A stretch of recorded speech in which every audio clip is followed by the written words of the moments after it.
CBN News has reported on how ISIS drove Christians out of northern Iraq, forcing them to flee their homes and leave all their possessions. Now those goods are being sold in a special marketplace. According to the Ankawa.com news site, ISIS has created a market called Spoils of Nasra, which means spoils of Christians. It's in the city of Mosul and displays TVs, refrigerators, freezers, air conditioners, and other items that were taken from Christian homes. The market also sells items stolen from churches in Mosul. Unbelievable. CBN Middle East Bureau Chief Chris Mitchell brought us those stories about ISIS and Iraqi Christians from Kurdistan last year. Now he's written a book about that experience and the Islamic army known as ISIS.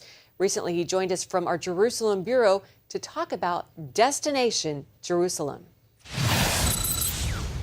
Chris, why did you write this book now?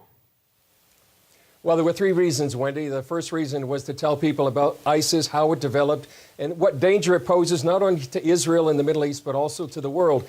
The second reason was to tell people about the awful persecution of Christians going on because of ISIS, but also throughout the whole Middle East. And the third reason was to tell people and how they can prepare for the days ahead. The current days we're living in are very scary, they're dangerous, but they could get even worse. And part of the book deals with how we can get ready for those days.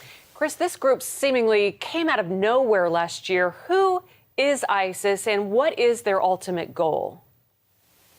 Well, their ultimate goal, Wendy, is to actually take over the world. And their sort of immediate goal is to set up a caliphate, and that's something they've already done. That's been a dream of Muslims for more than 100 years, so that they would establish what they call a caliphate, which is simply an Islamic empire ruled by Islamic law called Sharia law. So that's their immediate goal. They sprang out of AQI, Al-Qaeda, Iraq. And so that's how they got started maybe 10 years or so ago. But really, the roots of it, Wendy, go back to the beginnings of Islam. This is something that Islam wants to do. It wants to literally take over the world, and that's what their plan and that's what their goal is. Chris, what about the Christians living in northern Iraq and Syria, where ISIS has set up their caliphate? How are they coping? It's very difficult for them, Wendy, and that was maybe one of the main reasons for writing the book. We had the opportunity to meet with many of these Christians who had been thrown out of their homes that they had lived in for generations, perhaps, or definitely for years.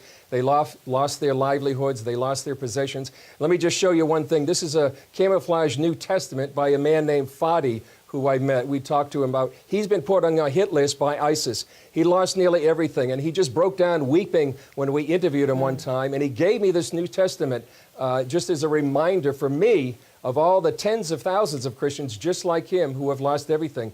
They were given four choices. They could either convert to Islam, they could pay the Islamic tax called the jizya tax for non-Muslims or infidels, they could leave, or they could die by the sword. Now, given those four choices, these are what tens of thousands of Christians have been facing throughout the Middle East, and especially through ISIS. Right now, they're living as refugees in Kurdistan and northern Iraq.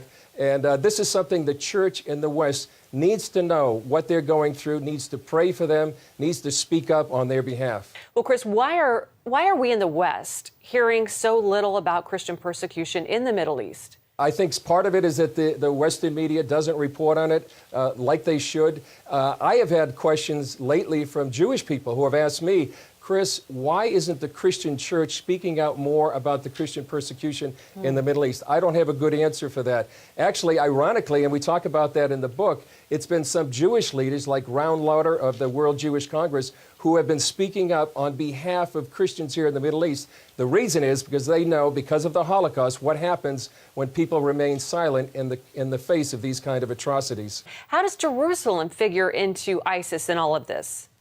Their ultimate goal and destination is Jerusalem, and they would like to see Jerusalem as the capital of their future caliphate. And to do that, they obviously need to destroy the Jewish state.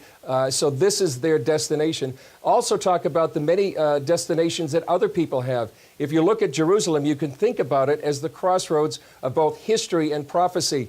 For Christians are praying for the peace of Jerusalem like never before. That's mushroomed in the last 10 or 15 years. The Jews always see Jerusalem as their final destination For thousands of years, they've been praying next year in Jerusalem, and now in the last 150 years, many Jews have come back to this land. In 1967, the city was reunified. So in many ways, we see both Muslims, Jews, and Christians see Jerusalem as their final destination. And of course, here as Christians, we say that this will be the place where Jesus Christ will come back to establish his kingdom, and that's what we're all looking forward to. Well, Chris, how do we prepare for the dark days ahead? You talked about, these incredibly tumultuous times we're living in. How do we prepare?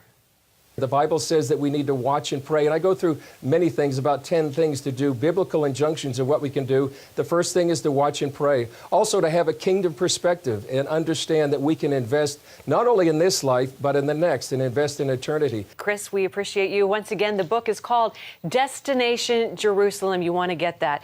Chris, thanks for being with us.